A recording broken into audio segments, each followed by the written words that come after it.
Buen día a las compañeras y compañeros de los medios de comunicación. Gracias por acompañarnos a la conferencia de prensa Adurgel, el fin del Alzheimer.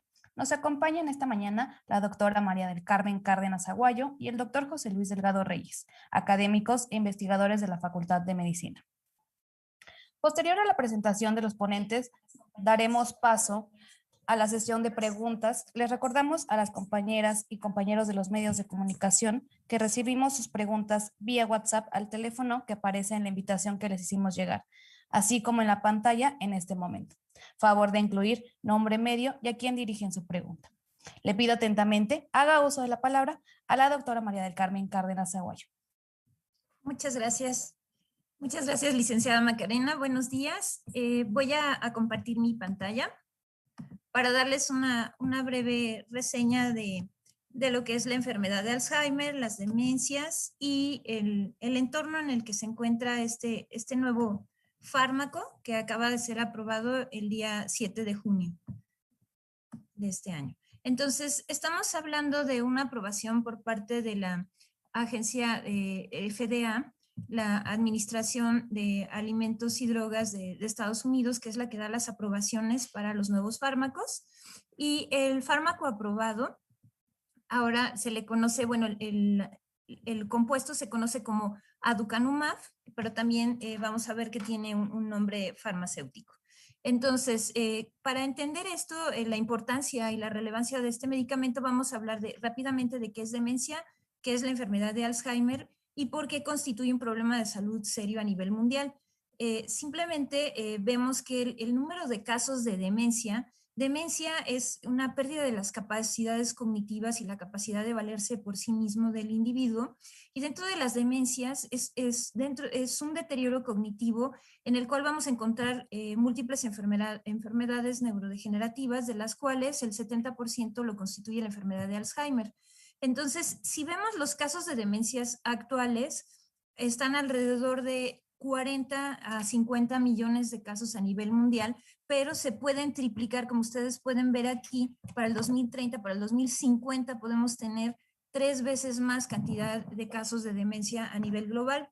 Y por lo tanto, si constituye el 70% de los casos, constituye la enfermedad de Alzheimer, también podríamos hablar de que existen entonces 35 millones de casos actualmente de la enfermedad de Alzheimer y estos pueden llegar a triplicarse para el año 2050 y no existe un buen tratamiento o una buena cura todavía para esta enfermedad, aunque estamos frente a este lanzamiento o esta aprobación de este fármaco de la FDA que vamos a discutir a continuación.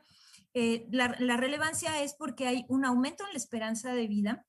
Estos son los datos del último censo poblacional del INEGI, donde muestra un aumento en la proporción de individuos de adultos mayores de 60 a 65 años, que es la edad de mayor riesgo de la enfermedad de Alzheimer esporádico.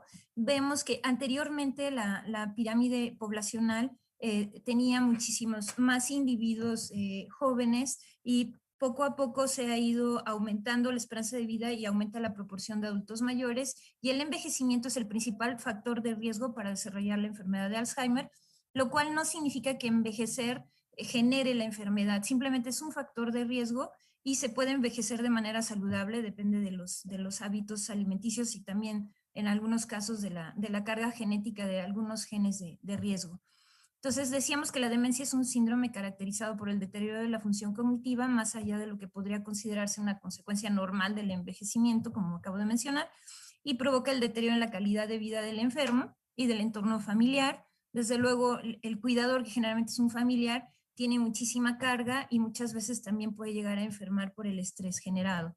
Entonces, como les decía, estamos cercanos ya a los 50 millones de personas que padecen demencia. Y actualmente la prevalencia ya de la enfermedad de Alzheimer como tal, ya no de todas las demencias, sino de la enfermedad de Alzheimer, es de 7.3% en adultos mayores de 60 a 65 años. Como mencioné, los casos genéticos de Alzheimer son los menos, nada más del 1 al 5%, pero la mayoría son esporádicos, es decir, que se presentan sin un antecedente claro genético y se presentan arriba de los 65 años de edad. Entonces, las características de la enfermedad de Alzheimer rápidamente sabemos que es la pérdida de la memoria primero a corto plazo, ya más adelante también se altera la de largo plazo, dificultad de realizar tareas familiares como el aseo personal, el cuidado personal, problemas de lenguaje, no encuentran las palabras apropiadas para expresarse, desorientación en tiempo y espacio, se pueden perder, si salen a la calle ya no encuentran su casa y empiezan a dejar de conocer a sus familiares, ya no pueden reconocerlos. Hay problemas de pensamiento abstracto, no pueden seguir ya con sus labores ni sus trabajos, no pueden integrar ya bien la información, colocan cosas fuera de lugar, falta de juicio, cambios de conducta muy evidentes y en casos severos hasta pérdida del habla y del movimiento y muchos de los pacientes pueden morir incluso por asfixia porque olvidan cómo tragar al momento de alimentarse. Este es el rostro característico de los pacientes de Alzheimer, que se ve la mirada perdida, mirando como al vacío, una desorientación, y lo que se ve en el cerebro de post-mortem, digamos, ya cuando los pacientes han donado o los familiares han donado el cerebro de los pacientes, se puede observar que el encéfalo está reducido, el tamaño con respecto al cerebro normal, pero vemos un aumento en el área de los ventrículos y un deterioro en el hipocampo, que es el centro de aprendizaje y memoria. Entonces, claramente hay una degeneración neuronal. Entonces, esta enfermedad fue descubierta por primera vez por el doctor Alois Alzheimer y descubrió el primer caso, lo describió, de la paciente August Deter en 1906. Entonces, fíjense nada más cuántos años ya han pasado, más de un siglo, y todavía no contamos con una cura efectiva, un tratamiento efectivo para esta enfermedad. Entonces, en México se calcula, de acuerdo a cifras de la Federación Mexicana de Alzheimer, se calcula alrededor de 1 millón de casos de la enfermedad de Alzheimer. Probablemente sean más porque muchas veces no se reportan y se cuidan en la casa a los pacientes y no se llevan a una clínica y no se tiene el dato. Y aproximadamente, mencioné, hay 35 millones de casos a nivel mundial solamente de la enfermedad de Alzheimer. Entonces, vemos que el 95 a 99% de los casos, como mencioné, son esporádicos y ya se ha convertido en la cuarta, si no es que ya la tercera causa de muerte en las naciones industrializadas y afecta, en promedio es el 7% de las personas adultas mayores, pero entre el 6 y el 15% dependiendo de la población. Y anteriormente se hablaba de que en México no había tantos casos como, por ejemplo, en Latinoamérica en general, comparado con casos de pacientes, por ejemplo, caucásicos, grupos caucásicos, se pensaba que esos grupos tenían más riesgo de padecer la enfermedad. Actualmente se ha visto que los latinoamericanos tienen una mayor incidencia de desarrollar esta enfermedad, entonces tenemos que poner mucha atención qué es lo que ha pasado, qué ha habido en los cambios alimenticios, en los cambios de estilo de vida que están favoreciendo más el desarrollo de esta enfermedad actualmente en nuestra población. Como sabemos, tenemos ahorita un alto riesgo de diabetes y obesidad, una epidemia de estas enfermedades en México, que esto también es un factor de riesgo para desarrollar la demencia tipo Alzheimer. Aquí les muestro, ya entrando más en detalle, hacia dónde va dirigido el fármaco, una de las lesiones histopatológicas hacia la cual va dirigida el fármaco, aducanumab, que es las placas neuríticas. Estas lesiones las encontramos, en lo que ven acá abajo es un corte del cerebro de paciente post-mortem que murió por la enfermedad de Alzheimer. Vemos la presencia de dos lesiones histopatológicas. Tenemos las placas neuríticas y las marañas neurofibrilares. Las placas neuríticas son agregados de la proteína amiloide beta. De hecho, es el péptido, un pequeño fragmento de la proteína precursora amiloidea, que es transmembranal y es cortada y liberada al espacio extracelular y se autoagrega y forma estos agregados en forma de placas o círculos que vemos muy característicos, que se pueden ver aquí, todas estas lesiones cafecitas que ven en el cerebro. Y son extracelulares, pero causan daño a las neuronas vecinas que se encuentran alrededor, causan inflamación y muerte neuronal. Ahora, ¿qué es lo que vemos como otra lesión? Son las marañas neurofibrilares. Las marañas neurofibrilares están formadas de agregados de otra proteína que se llama tau. La proteína tau normalmente sirve para darle estructura a los axones, es decir, a las proyecciones neuronales que se conectan una con otra para hacer la sinapsis, las conexiones sinápticas, que esto es lo que creemos que sea la conformación de memorias o aprendizaje, las conexiones entre las neuronas. Estas se van perdiendo puesto que la neurona degenera y matan también a las neuronas vecinas. Aquí en la foto de abajo lo vemos en color negro. Generalmente tienen forma de flama, hagan de cuenta que es una flama. Las marañas neurofibrilares, que son agregados de la proteína tau, que está alterada, su conformación no está funcionando correctamente. Entonces, aquí para entender la hipótesis amiloidea, vemos la proteína precursora amiloidea en el centro y como tijeritas moleculares que están dibujadas aquí, tenemos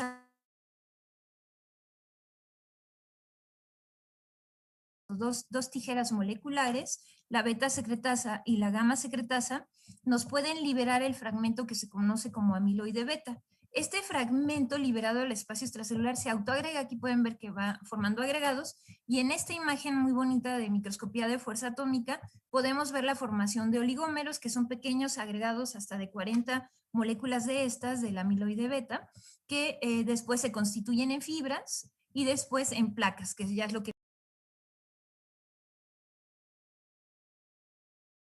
esto va a causar un impedimento en la función neuronal y por lo tanto lleva a la muerte de estas células y la pérdida de las memorias.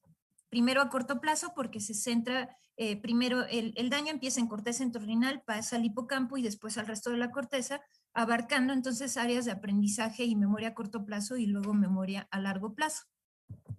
La proteína tau, como decía, le da estructura a lo que sería el axón, esta proyección larga de la neurona, está pegada a los microtúbulos, se desprende de los microtúbulos durante la patología porque adquiere una conformación como que cambia su estructura tridimensional, ya no puede pegarse al microtúbulo, se desprende y el esqueleto celular se desmorona, se despolimeriza la tubulina y entonces se va a degenerar también esa proyección neuronal y esto va a causar la muerte de la neurona y la desconexión también. Entonces, aquí enfatizando a lo que se refiere este fármaco es a tratar de atacar los creadores del fármaco lo que promueven es la primera vez un fármaco que no es nada más para los síntomas, que es un fármaco que podría estar modificando el desarrollo de la enfermedad, tratando de intervenir en estas fases del desarrollo de la enfermedad. Pero ojo, siempre y cuando esta hipótesis realmente sea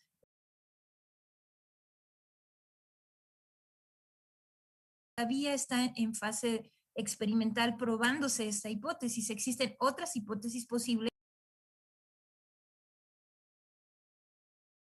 que el fármaco se está basando en una hipótesis que está todavía en fase de prueba. Entonces, esta hipótesis amiloidea se refiere a los agregados de amiloide beta, la imagen de fuerza atómica, de microscopía, que pueden formar después agregados en forma de fibras y después dar lugar a las placas, que las placas van a generar una inflamación importante en el sitio donde se están precipitando, se están agregando, y esto va a degenerar a las neuronas vecinas y va a causar desde luego la pérdida sináptica y la pérdida de la capacidad cognitiva y como consecuencia va a estar también afectando a la proteína tau.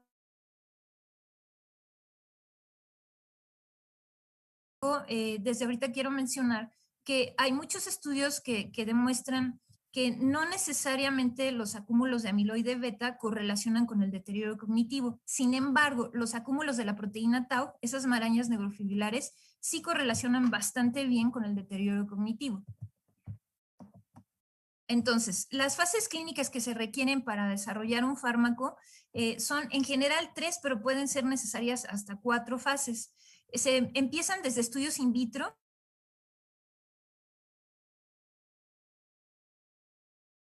primates no humanos que se utilizan para las pruebas de fármacos. Después pasarían a las fases clínicas donde involucran de 20 a 100 sujetos. Después la fase 2, que son de 100 a 200, y las fases 3, que ya abarcan miles de pacientes, como en el caso de aducanumab, las fases 3 abarcaron 3,000 pacientes, comparado con su fase 1, que abarcó alrededor de 150 pacientes. Ahora, está pendiente, después de la aprobación de la FDA les dio la aprobación condicionada, puesto que 2 estudios fase 3 mostraron resultados contradictorios. Uno de los estudios fase 3 demostró que no había un beneficio cognitivo, no había un beneficio en la capacidad de memoria o cognición del paciente, pero el otro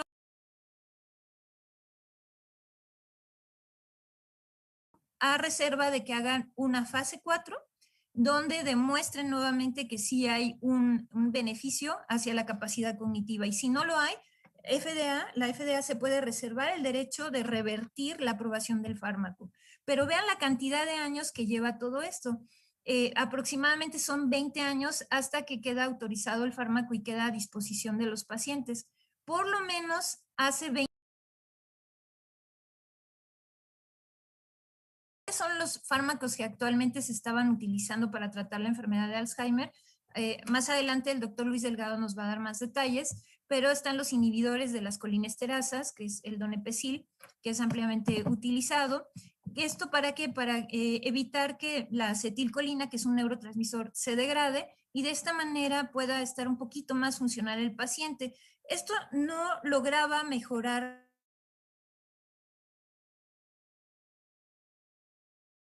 el paciente, pero no es una cura para la enfermedad.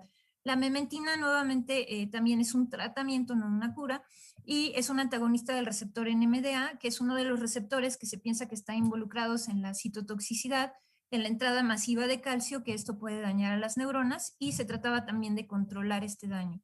Y algunos anticuerpos que ya estaban en estudio, como el aducanumab, que es el aprobado, y gantenerumab.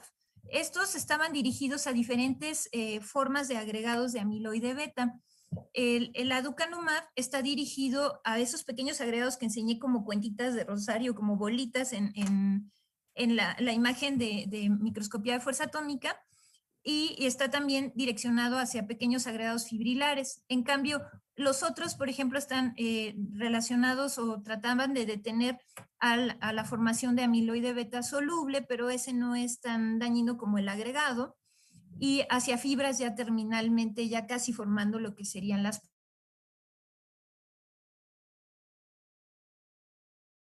Vemos que actualmente el aprobado, aunque con sus dudas, es el aducanumab, que ha generado mucha controversia por esos datos contradictorios de sus fases 3, estudios fases 3. Entonces también les menciono que ya están en las primeras fases de estudio los tratamientos posibles hacia la proteína tau, que sería en este caso la que está modificada su estructura, que sería hiperfosforilada, es decir, que gana grupos fosfatos, hacia esa especie, porque la tau es una proteína necesaria, esencial para la estructura de muchas células, no solo del sistema nervioso. Entonces no podemos eliminarla completamente. Estructura, y que es la que se autoagrega para formar marañas neurofibrilares, y que en mi opinión sería una estrategia mucho más eficiente que la de aducanumab, porque trataría directamente una molécula o unos agregados que sí están relacionados con el deterioro cognitivo, y se podría ver un mayor beneficio en los pacientes en cuanto a recuperar un poco de capacidad cognitiva. También se han dado tratamientos con inhibidores de la fosforilación de esta proteína tau, y lo que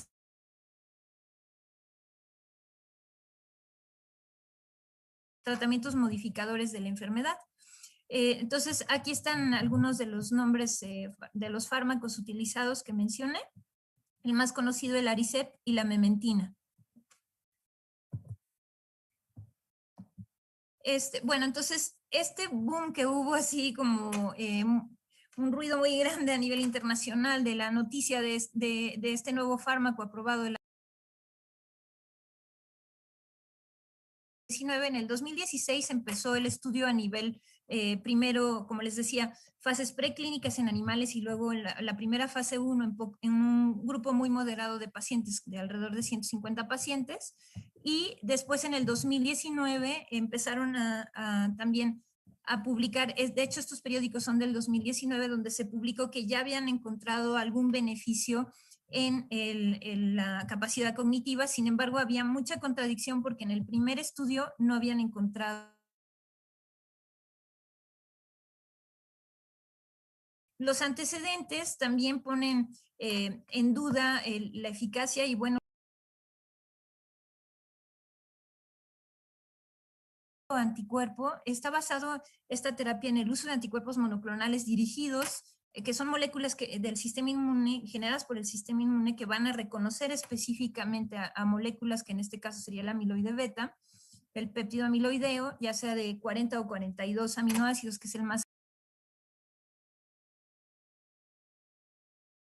de esos anticuerpos que se había usado en el 2012, que se llama Bapineuzumab, tuvo que ser detenido los estudios ya fase 2 que estaban en curso porque empezaron a causar daño en el encéfalo. Entonces nosotros podemos ver aquí en una resonancia magnética cómo hay alteraciones de la imagen. Estas alteraciones ya se les conoce ahora con las siglas ARIA, que es Amyloid Related Imaging Abnormalities, que serían anormalidades en la imagen de amiloide relacionadas en este caso con el amiloide. Entonces, ¿qué es lo que vemos? Que vemos la presencia de área E, que podrían ser, por ejemplo, hay área H, que son microhemorragias, y área E, que son edemas, que podría ser una inflamación masiva generada por el anticuerpo. Ahí es donde está el riesgo, una inflamación masiva en del primer estudio que utilizaron este anticuerpo, y entonces vemos que estaba siendo muy riesgoso, y entonces decidieron mejor detener el estudio, y de hecho hay reportes de que sí hubo algunos de los candidatos fallecidos por este efecto secundario de microhemorragias y edemas causados por la presencia del anticuerpo. ¿Y esto por qué? Porque la proteína amiloide beta se encuentra en los vasos sanguíneos también, no solo en el parénquima del cerebro. Entonces, estos anticuerpos pueden reconocer al amiloide en donde se encuentre, que puede ser incluso los vasos sanguíneos, atacar de esta manera, dirigir al sistema inmunológico, que en este caso sería la microglia, hacia sitios que serían los vasos, destruir esos vasos y provocar un edema o una microhemorragia, y esto puede llegar a ser incluso fatal.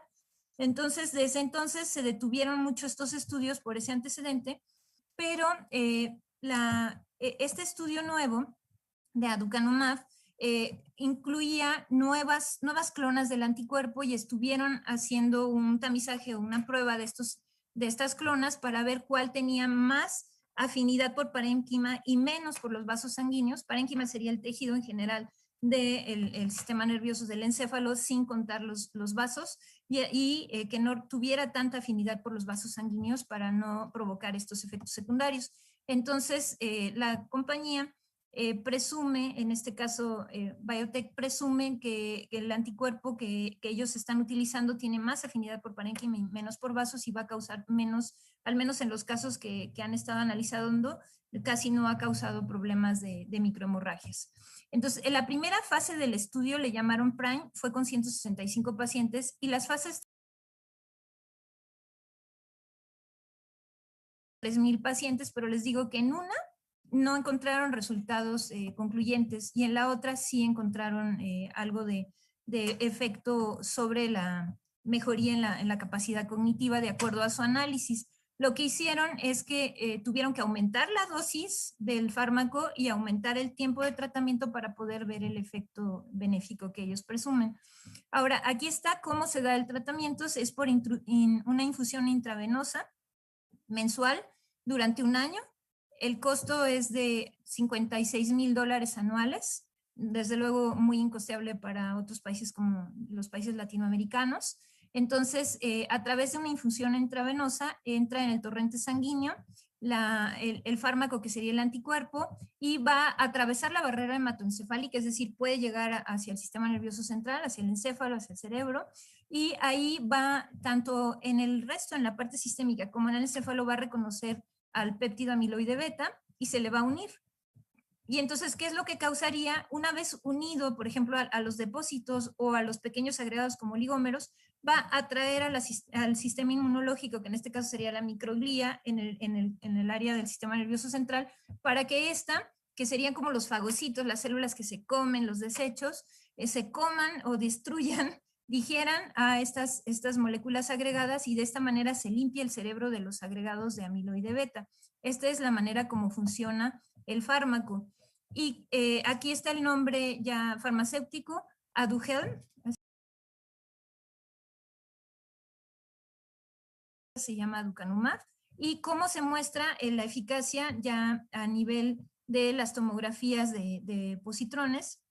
Entonces tenemos aquí en el PET scan, vemos que inyectan al paciente un trazador específico, es decir, una molécula que se pega específicamente al amiloide y florece, que es el compuesto de Pittsburgh, uno de ellos, de los más usados, Y con esto se puede ver en la tomografía, se puede ver por escala de pseudocolor, donde están los colores más cálidos es donde hay agregados más grandes o más abundantes de amiloide beta, y donde están los colores fríos, que sería el azul o el gris o este azul pálido, es donde menos agregados hay. Entonces vemos que en un scan inicial del paciente, antes del inicio del tratamiento, tenía este paciente que seleccionaron, tenía una gran cantidad de amiloide. Después de un año a altas dosis, ojo que tienen dos dosis, tienen 3 miligramos por kilogramo ¿cómo se dice?, de peso corporal, y llegaron al tratamiento, de hecho aquí está, al tratamiento de 10 miligramos por kilogramo, es el que da la mejor calidad, digamos, en este caso, de limpieza de estos agregados, generada por el reconocimiento, como dije, del anticuerpo monoclonal, y luego el llamamiento de las células gliales para la degradación de estos agregados. Ahora, estamos diciendo que el primer estudio, fase 3, lo habían hecho a 3 miligramos y no vieron un dato significativo de mejora en la memoria, pero dicen que en tratamientos prolongados a 10 miligramos sí se puede ver, pero entonces entramos en la controversia de que un tratamiento a alta dosis puede generar entonces las microhemorragias que mencioné, que pueden causar encefalitis o en este caso meningitis, que puede ser muy grave. Los estudios preclínicos o fase 1 mostraron que efectivamente, aquí está en un estudio que se llama dot plot, que es para reconocer, que el anticuerpo reconozca las moléculas, para ver si las reconoce o no las reconoce, las moléculas de interés. Vemos que sí reconoce a la forma oligomérica, aquí está el anticuerpo,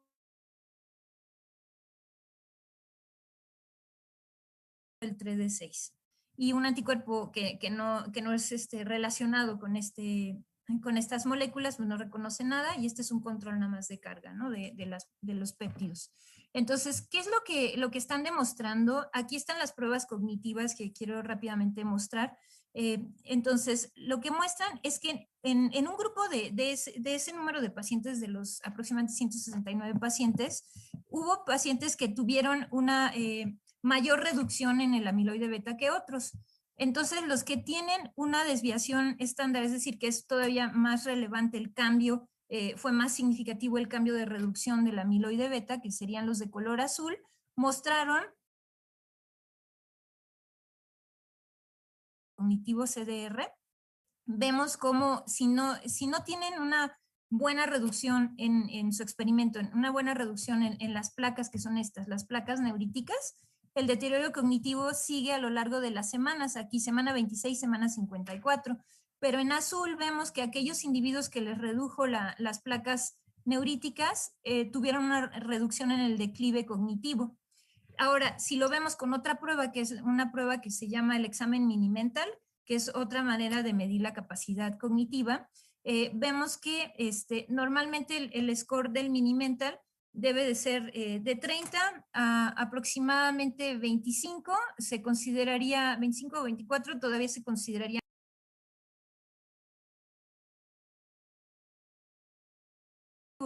Entonces, si va bajando el puntaje, querría decir que va empeorando la capacidad cognitiva. Entonces, en estos individuos que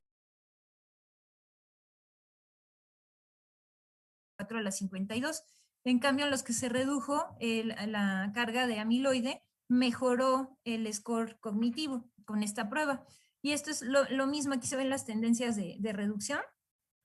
Y este es un corte de cerebro post-mortem de uno de los pacientes que recibió el tratamiento, que falleció más adelante, y se detectó que casi ya no tenía agregados grandes, que utilizaron para las pruebas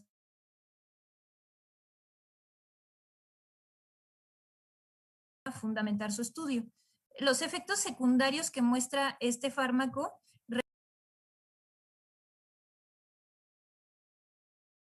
porcentaje mínimo de pacientes, el área dijimos que era esas microhemorragias,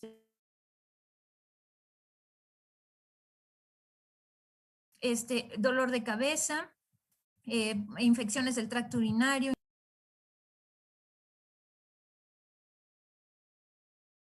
se desorienta el paciente, se puede caer, y entre otras puede ser constipación, síntomas, ¿no? Que vemos que incluso ahora que está en boga lo de las vacunas de COVID, muchos de ellos son compartidos con los efectos.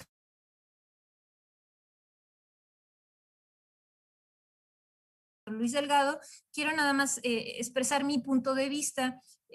Bueno, con respecto a mi investigación en Alzheimer y particularmente a la proteína tau y la influencia de los agregados de la proteína tau en la enfermedad de Alzheimer y dirigir todo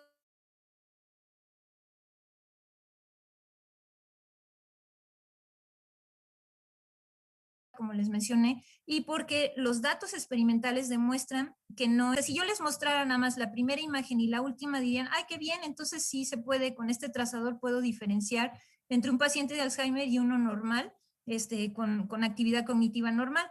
¿Por qué? Porque el de Alzheimer tiene una cantidad de amiloide, tiene más colores rojos o cálidos que el normal. Pero ¿qué pasa cuando encontramos individuos como el que está aquí en medio?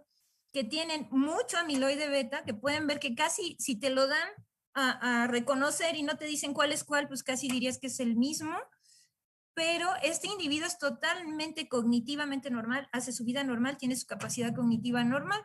Entonces, esto nos lleva a pensar que el disminuir el amiloide no necesariamente va a corregir la capacidad cognitiva, puesto que hay individuos que pueden tener muchísimo amiloide y pueden funcionar normalmente.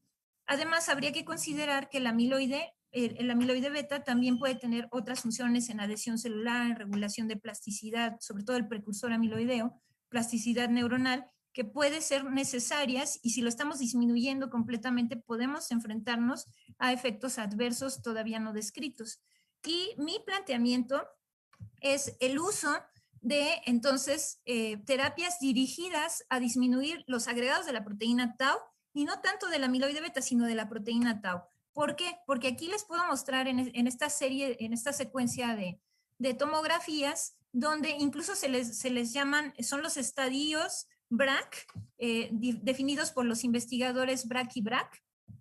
Y esta gráfica del deterioro cognitivo fue descrita ya hace varios años por el grupo de Wisik en Inglaterra, donde demuestran que de acuerdo al incremento de los agregados de la proteína tau, conforme pasamos del estado 0 al estado 6, hay una mayor cantidad de agregados de proteína tau patológica y esta sí correlaciona con la capacidad cognitiva. Aquí vamos viendo el deterioro cognitivo en cuanto al score, como dije, el puntaje de la prueba cognitiva.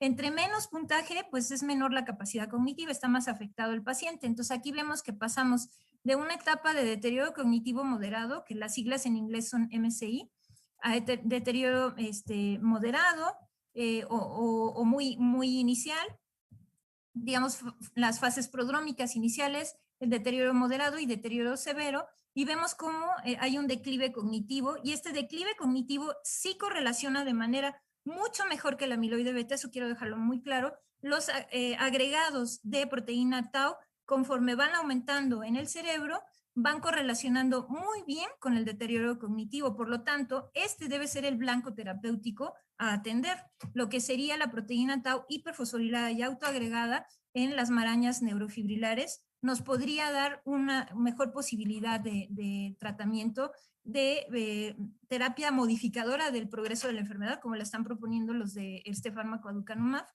y sería una terapia mucho más efectiva, en mi opinión. Aquí les muestro nuevamente un comparativo. Aquí tienen en medio un individuo totalmente normal que tiene elevado, muy elevado el amiloide, pero no tiene tan elevada la tau y que de todas maneras, aunque tenga presencia de tau hiperfosforilada, no está tan abundante como en el caso de un paciente de Alzheimer y estos sí los puedes llegar a diferenciar. En cambio, estos dos prácticamente no son diferentes y nos está indicando que el amiloide puede estar en individuos muy acumulado en individuos completamente normales. Entonces, ese es el mensaje y ya con esto les muestro nada más los miembros de mi laboratorio y les agradezco mucho a la licenciada Macarena Blando la invitación por la Dirección General de Comunicación Social de la UNAM y le cedo la palabra al doctor Luis Delgado Reyes. Voy a dejar de compartir. Aquí les dejo mi contacto para cualquier duda. El doctor Luis Delgado Reyes imparte las asignaturas de anatomía, cirugía y neurología Es académico de la Facultad de Medicina y le damos la bienvenida. Muchas gracias, doctor. Muchas gracias, doctora Mari Carmen, y gracias por compartir esta gran exposición en relación a lo que es todo lo que es la enfermedad de Alzheimer. Y efectivamente la felicito por sus investigaciones y toda la revisión que ha hecho y pues esperemos que pronto tengamos resultados benéficos, sobre todo para nuestros pacientes. Yo sobre todo me encargo a ver pacientes neurológicos y sabemos que la principal causa de esta pérdida de las capacidades de inteligencia, vamos a decir, de funciones cerebrales superiores, como sobre todo es la memoria, ¿no? Como bien decía la doctora Mari Carmen, la memoria a hechos recientes, qué hiciste ayer, qué hiciste el fin de semana anterior, y a hechos remotos, que sería que hiciste la Navidad del año pasado o tu cumpleaños del año pasado. Y sabemos que estos pacientes que tienen la enfermedad de Alzheimer empiezan generalmente con un deterioro de los hechos recientes, ¿verdad? Olvidan escenas de algunas horas o de días anteriores y posteriormente ya va a haber un deterioro de memoria a hechos remotos.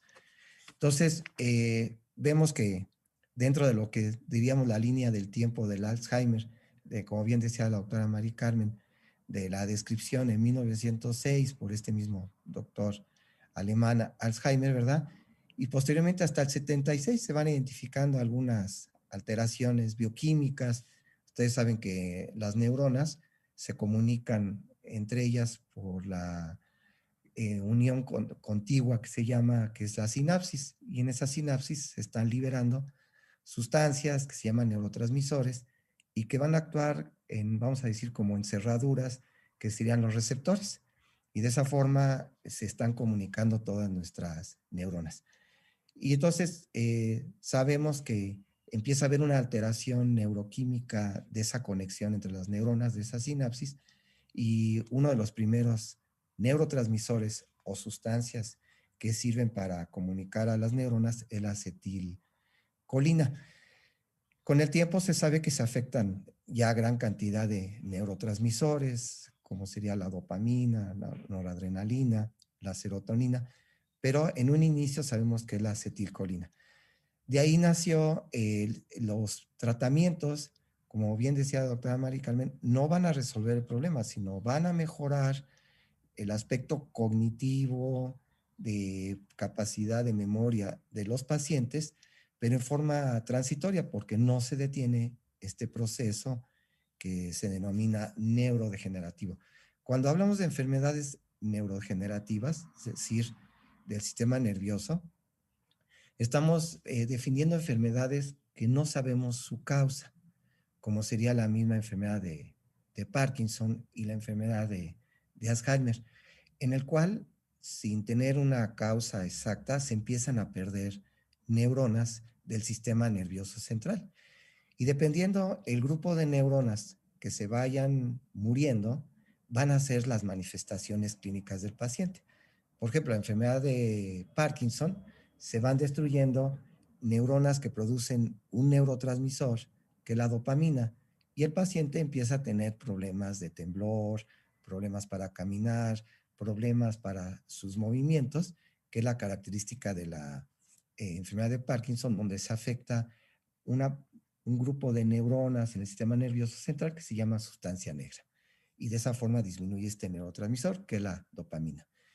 En el caso de la enfermedad de Alzheimer, se empiezan a perder neuronas que están en la porción de nuestro cerebro más elevada, que es la corteza cerebral.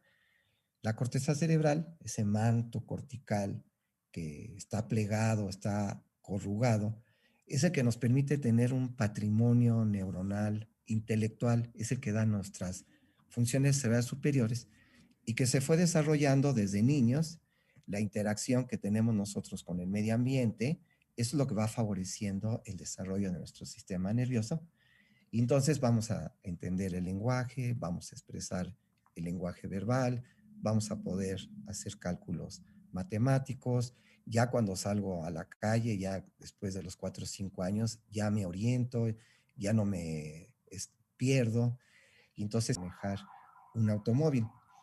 O también reconocer rostros de mis familiares y después rostros de un artista, de compañeros del trabajo, que sería lo que se llaman gnosias, la capacidad de reconocer a través de la audición del teléfono, reconocer que es un familiar o de un amigo por el simple hecho de identificar su tono de voz.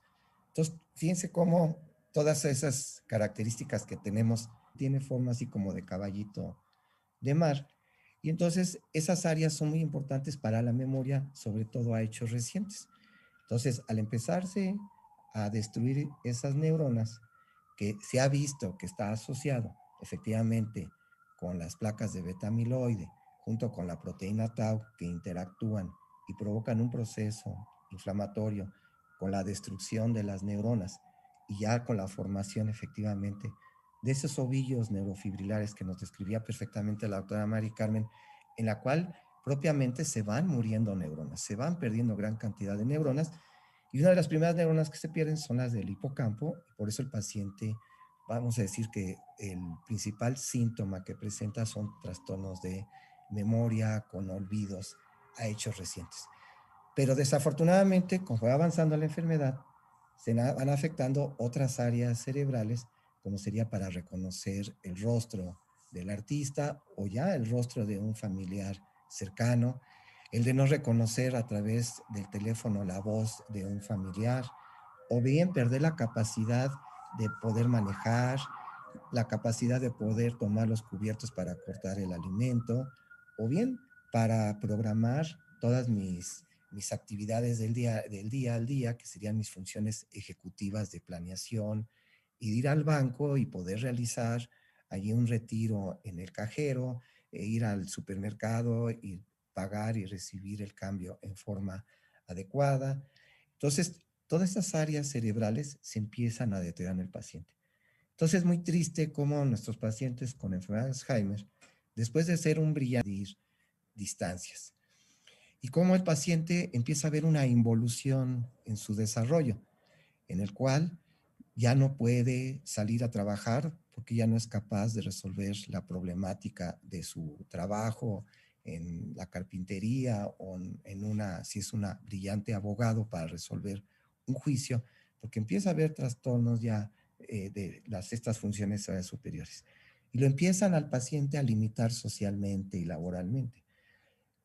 Posteriormente, el paciente ya nada más está dentro de su hogar y vemos que conforme va avanzando la enfermedad, el paciente ya no encuentra dónde está el baño para ir a hacer sus necesidades. Entonces, se empieza ya también a perder en lugares cerrados, ya no sabe cómo tomar los cubiertos y, como bien decía la doctora Mari Carmen, llega un momento que hasta se les olvida cómo poderse alimentar y terminan postrados en su cama, ¿verdad?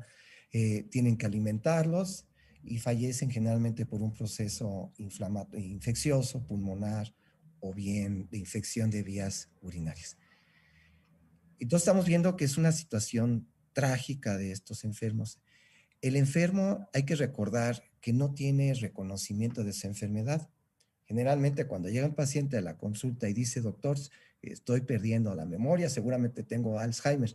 Generalmente el paciente en su inicio de su enfermedad no tiene reconocimiento propiamente y hay una negación, no hay una autocrítica, un autoconocimiento de sus fallas de memoria, así como también de sus fallas laborales en su mismo trabajo.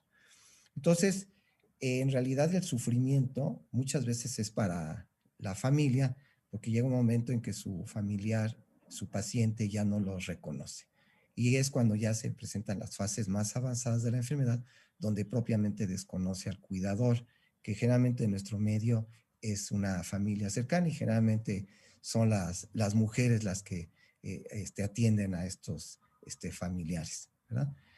Entonces, vemos que efectivamente, como bien decía la doctora Mari Carmen, el factor de riesgo más importante para sufrir enfermedad de Alzheimer es edad.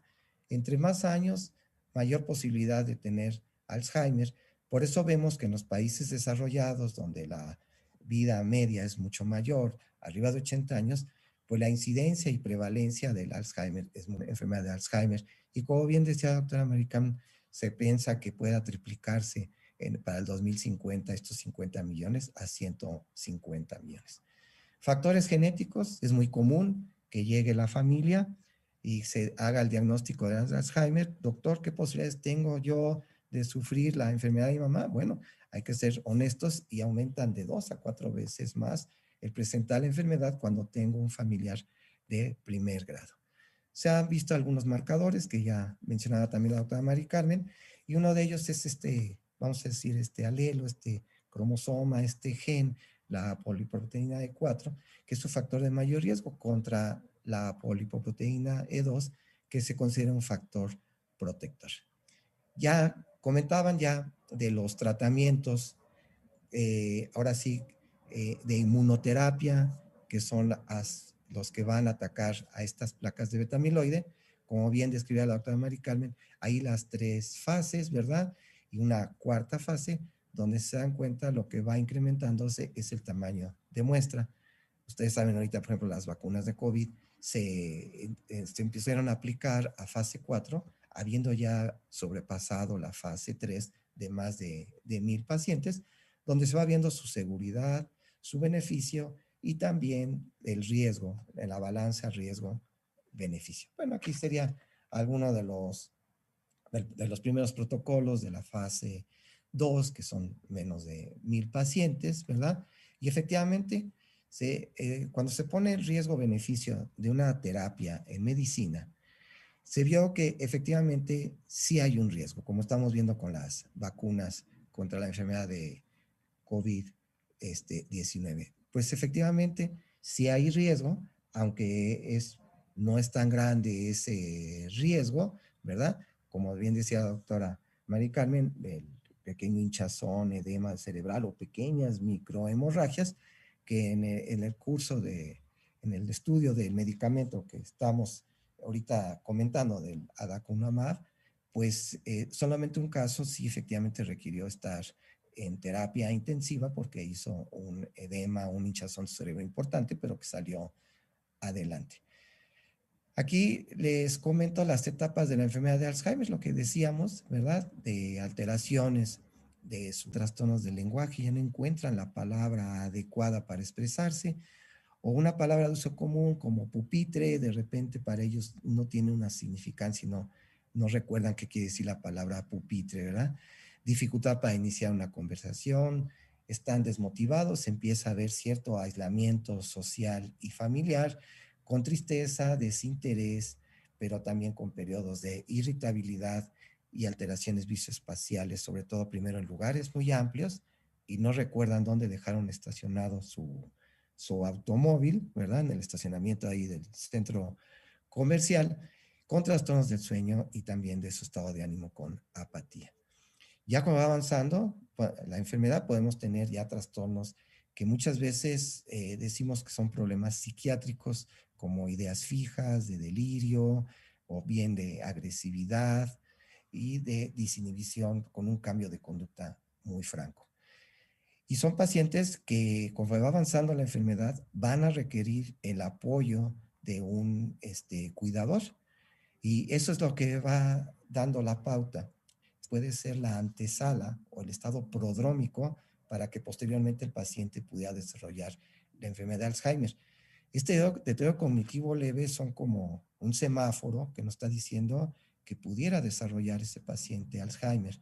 Puede haber un periodo de latencia de 1, 2, 3 años de este deterioro cognitivo leve, en el cual el paciente empieza a tener ciertas fallas muy aisladas de que pues era un sujeto que recordaba perfectamente los resultados de la Liga de Fútbol de México del fin de semana, lo recordaba perfectamente, ahora ya empieza a tener problemas para recordar todos esos resultados del fin de semana de la Liga de Fútbol de México. Y entonces empieza a tener esas fallas, de repente también empieza a la familia, el paciente le pasa muchas veces inadvertidos y lo considera como algo que está distraído o está preocupado.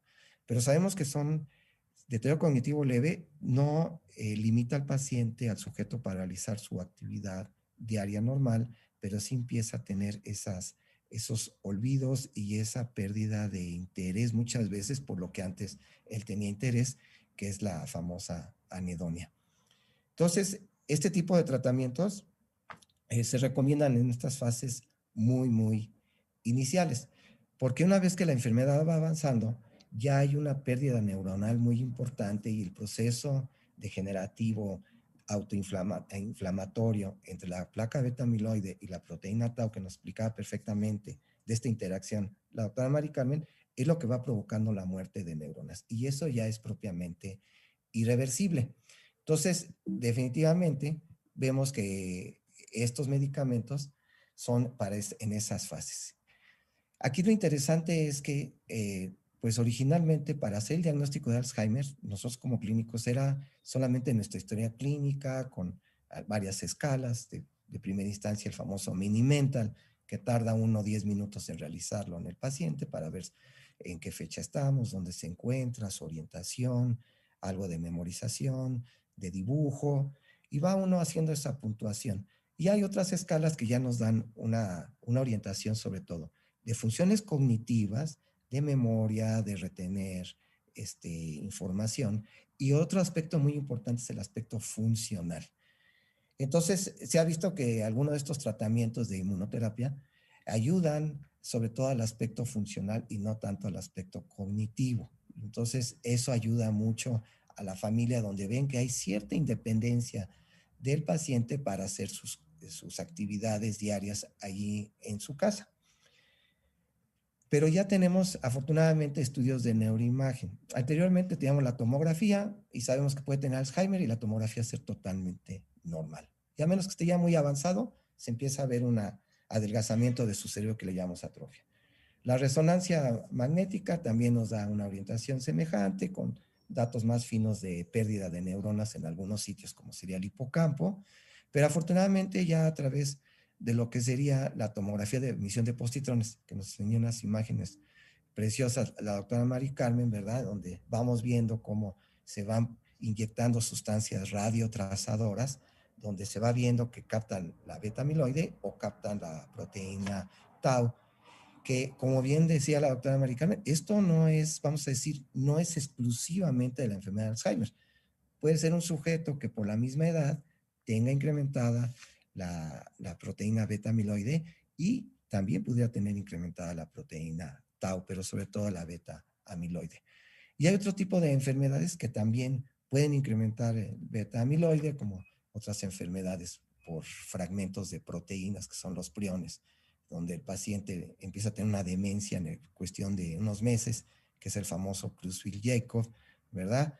En donde empieza a ver también una cantidad muy importante de proteína tau hiperfosforilada. Por lo tanto, estos no son marcadores exclusivos de la enfermedad de Alzheimer.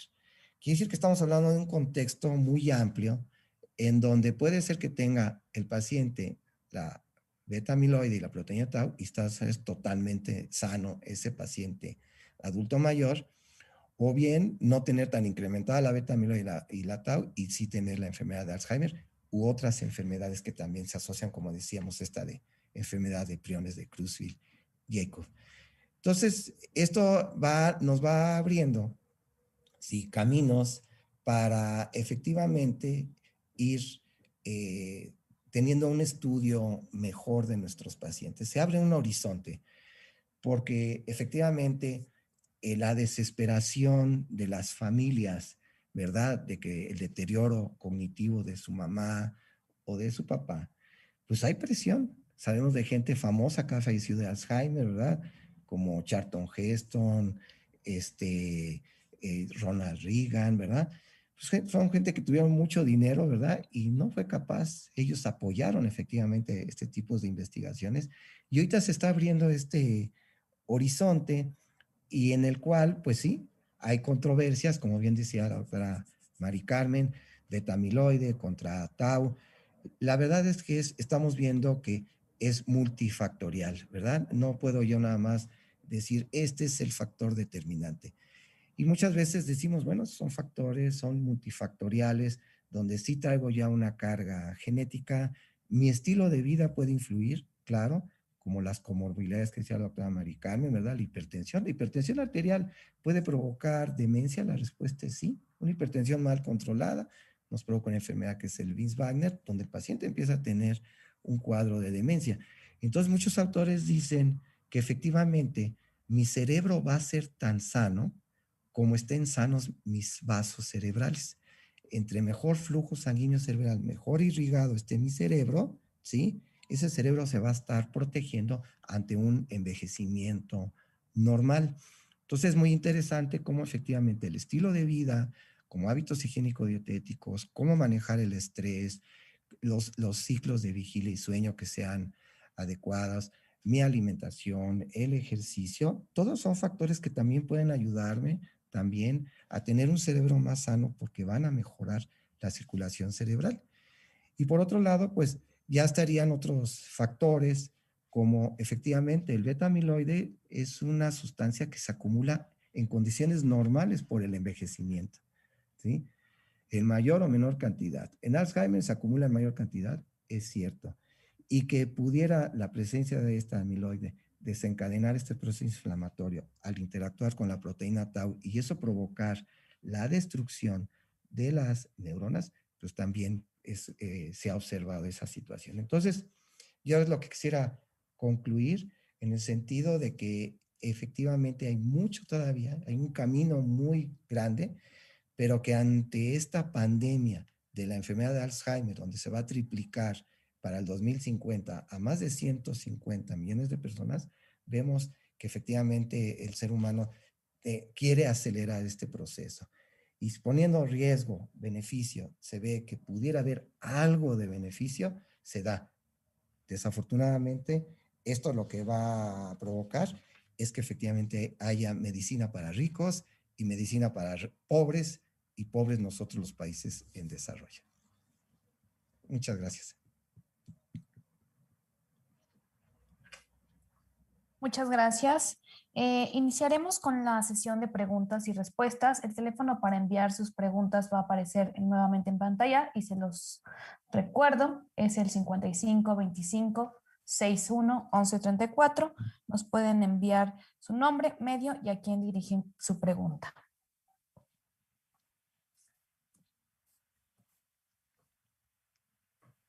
La primera pregunta que tenemos es de nuestra compañera Laura Romero de Gaceta UNAM. Ella nos hace la pregunta de que, en conclusión, ¿es el fin de la enfermedad y por qué?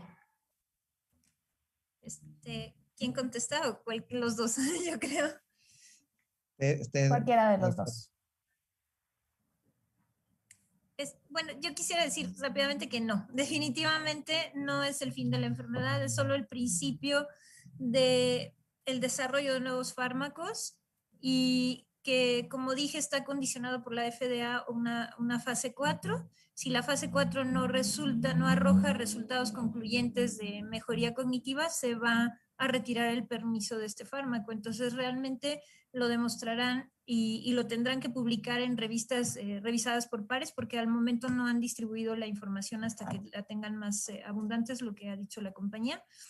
Pero pues se tendrá que demostrar científicamente su eficacia y mientras tanto se tendrán que desarrollar nuevos fármacos y, como dije, muy probablemente enfocados hacia otros interactores, como mencionó el doctor Luis Delgado, que es una enfermedad multifactorial y uno de los factores principales que podría ser un buen blanco terapéutico es la proteína tau.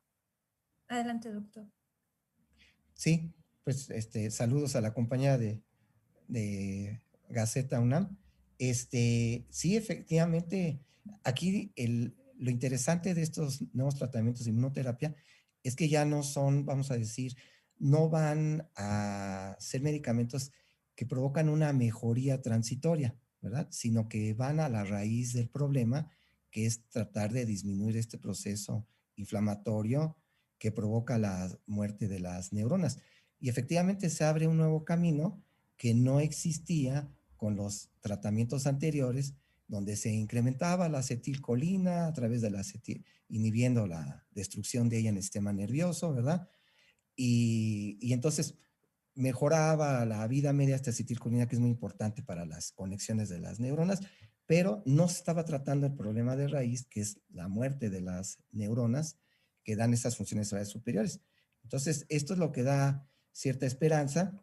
Esperemos, doctora Mari Carmen, que en 10 años ya se resuelva esto, ¿verdad? Yo espero, es más o menos lo que calculan, ¿verdad?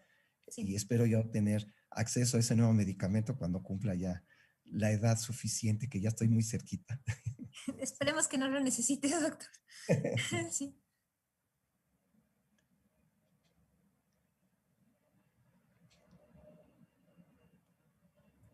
Muchas gracias. Otra pregunta que tenemos es, ¿la fase que hace falta para ver si la FDA retira o no la aprobación de este medicamento, cuánto tiempo llevaría? Muy buena pregunta. Normalmente eso tarda por lo menos 2 años y eso sería un tiempo corto. Y estamos hablando de que si en la fase 2 incluyeron 3,000 pacientes, probablemente tengan que incluir de mínimo 3,000 nuevamente, si no es que más pacientes. Entonces, estamos hablando de costos muy elevados, porque imagínense que cada voluntario implica pues estarlo atendiendo mensualmente y hacerle todas las pruebas clínicas, la neuroimagen que mencionó el doctor Luis Delgado. Todo eso es muy costoso, entonces va a llevar mucho tiempo y mucho dinero el hacer esa fase 4. Uh-huh. Otra pregunta que tenemos, ¿y las personas que tomen el tratamiento de Adurgel, cuánto tiempo lo deben de consumir? Sí, está programado el tratamiento para mínimo 1 año. Y en realidad no se sabe, como apenas son pruebas clínicas, por cuánto tiempo se tenga que sostener para que no se revierta lo que se haya logrado ganar, ¿no?, de beneficio. Uh-huh. Es tratamiento mensual durante 1 año lo que se demostró hasta el momento. Sí, es muy interesante porque se está haciendo seguimiento de estudios de PET, ¿verdad? Donde se ha visto que muchas veces con la primera dosis se reduce en forma muy importante las placas de beta amiloide, y entonces algunos autores han recomendado de que, bueno, si en 1 o 2 dosis que son mensuales se redujo en forma muy importante y ya también se están haciendo marcadores, aparte de la beta amiloide con la tau, dicen que los dejan en observación, ya no siguen dando el medicamento, ¿verdad? Y van viendo la evolución, pero a través de estudios de tomografía de emisión de positrones, pero que efectivamente son caros estos estudios de seguimiento junto con los trazadores de beta-amiloide y de proteína tau. Entonces sí va a depender mucho, sobre todo del seguimiento de estudios de neuroimagen. Y nada más quería aclarar una cosa, no va a ser tomar un tratamiento, sino recibir una infusión intravenosa. Eso es, no es un fármaco que vaya uno a tomar como pastilla. Ok, muchas gracias. Si me regalan una breve conclusión cada uno de ustedes, por favor, y con esto daríamos por concluida la conferencia. Si gusta empezar, doctora. Gracias. Pues primero que bueno, realmente la enfermedad de Alzheimer, las enfermedades neurodegenerativas, pues sí constituyen un problema de salud muy grande y que se tiene que atender. Es cierto que es una emergencia lo que estamos viviendo, en el sentido de que cada vez hay más casos y de por sí ya los costos de tratar a los pacientes son muy elevados a nivel global, a nivel mundial. Sí es urgente encontrar un tratamiento, pero yo quisiera que la decisión de aprobar un fármaco no se vea influenciada a veces por intereses económicos, porque me faltó mencionar eso. Aquí estas compañías, que son varias, que han estado tratando de probar la hipótesis amiloidea a través de los tratamientos con anticuerpos monoclonales contra amiloide beta, pues han tenido durante su desarrollo experimental, digamos, sus pruebas preclínicas y clínicas, han tenido varias fallas, han mostrado pues estos efectos de microhemorragias y edemas, e incluso serios, incluso con la pérdida de algunos de los voluntarios, de las vidas de algunos de los voluntarios por las meningitis. Entonces, creo que a pesar de que los resultados estaban apuntando que no había una mejoría sustancial, siguieron desarrollando estos fármacos. Entonces, yo quisiera que estas decisiones no se tomaran con intereses económicos, porque desde luego la aprobación de un fármaco pues conlleva, ahorita ya se demostró un incremento económico sustancial para estas compañías farmacéuticas. Ya se demostró que la compañía Biogen, la que está desarrollando este fármaco, subió en la bolsa de valores pues sustancialmente un 16 o un 20%, o sea, suben las ganancias. Entonces, yo quisiera que más bien se tomara la decisión con respecto a digo, es Probiotech, ¿no? La compañía, pero me refiero que se tome sustancialmente con datos científicos y que se permita el desarrollo de otras estrategias. Me refiero dándoles el apoyo suficiente económico para poder desarrollar estas otras estrategias y demostrar si sirven o no sirven, y no nada más hacia la proteína tau, como yo estoy diciendo que puede ser un buen blanco terapéutico, sino también el descubrimiento de nuevos blancos terapéuticos que pudieran ser de utilidad. La enfermedad de Alzheimer es una enfermedad considerada enfermedad metabólica, entonces también puede ser un abordaje hacia mejorar el metabolismo de las células, lo que puede llegar a ayudar incluso la capacidad, a mejorar la capacidad cognitiva de los pacientes. Entonces, no cerrarnos a una sola estrategia, porque siento que se le dio mucha importancia nada más a esta hipótesis amiloidea y se dejó de abordar otras posibilidades, otros blancos terapéuticos, y esto no está balanceado. Entonces, una mejor aproximación que nos puede llevar realmente al control de estas enfermedades tan serias puede ser multifactorial y apoyando otras hipótesis con todo el apoyo incluso para la investigación básica y que se pueda desarrollar y llegar hasta un punto en que pueda llegar a ser aprobado un nuevo fármaco hacia otro blanco terapéutico diferente y no nada más hacia la hipótesis amiloidea. Esa sería mi conclusión. Muchas gracias, doctor Luis Delgado. Sí, pues agradecer la invitación de la Dirección General de Comunicación Social. Y sí, efectivamente, como dice la doctora Mari Carmen, pues sí, el aspecto económico, ¿verdad? A veces parece que es lo preponderante, pero bueno, quitando ese aspecto comercial, pues sí, da la impresión de que los científicos que estudian lo que es las enfermedades del sistema nervioso, vamos muy lentos en ese sentido, porque no tienen muchos años este tipo de investigaciones, y sin embargo la inmunoterapia tiene décadas de conocerse. Entonces, más bien aquí es como una llamada de atención a estos científicos, en el sentido de que se requiere invertir ahora sí en desarrollo de nuevas tecnologías, de estudios, para efectivamente ir localizando cuáles serían los mejores tratamientos para esta pandemia que es la enfermedad de Alzheimer, y que pues sí, efectivamente acaba con las familias muchas veces, es un sufrimiento para los familiares el ver cómo su ser querido va deteriorándose. Y qué bueno que ahorita se abre este camino, pero que no se pierda la perspectiva real, como pasó con las vacunas, ¿verdad? Ahorita de las vacunas sabemos que sí hay un interés comercial importante, pero se veía algo muy lejos, ¿verdad? Que en menos de 2 años tuviéramos ya tanta variedad de vacunas, en donde hubiera sido idóneo que hubieran formado un grupo multidisciplinario y internacional, multinacional, para todo congregarse y compartir toda esta investigación, ¿verdad? Pero cada quien hizo su investigación en cada uno de los países poderosos, ¿verdad? Y sacaron sus vacunas. Seguramente si hubiera sido una unión de todos estos países, hubiera sido más rápido sacar una vacuna y con una sola dosis. Pero en fin, aquí se daría lo mismo, ¿verdad? Equipos multidisciplinarios y multinacionales con el objetivo efectivamente de ayudar a estos enfermos, y que el interés comercial económico fuera secundario.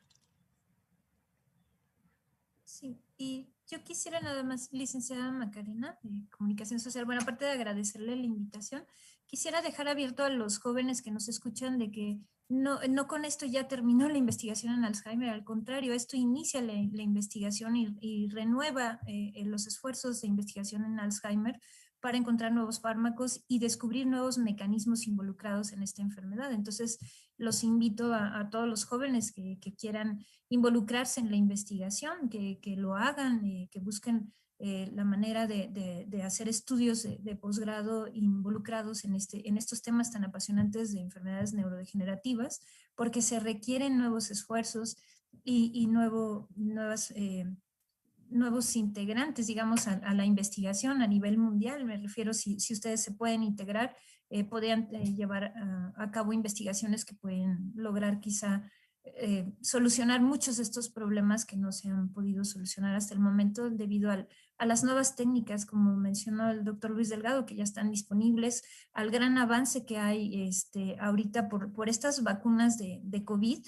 Yo creo que se va a ver reflejado definitivamente en el tratamiento de muchas enfermedades genéticas o de diferentes tipos, un beneficio por el avance que se logró de las vacunas de RNA, sobre todo, eso es un avance extraordinario en terapia génica, que podría modificarse la expresión de algunos genes necesarios en enfermedades genéticas y corregir muchos trastornos. Entonces, esta situación de la pandemia nos aceleró en el descubrimiento y en la fabricación de estas estrategias de tratamientos novedosos tipo terapia génica, que yo creo que se van a ver reflejados a muy corto plazo sobre el tratamiento, mejorías en los tratamientos de múltiples enfermedades. Muchas gracias. Muchas gracias. Les agradecemos a los doctores de la Facultad de Medicina su participación, así como a los medios de comunicación que nos acompañaron. Con esto damos por concluida esta conferencia de prensa ADURGEM, el fin del Alzheimer. Que tengan muy buena tarde. Gracias. Gracias.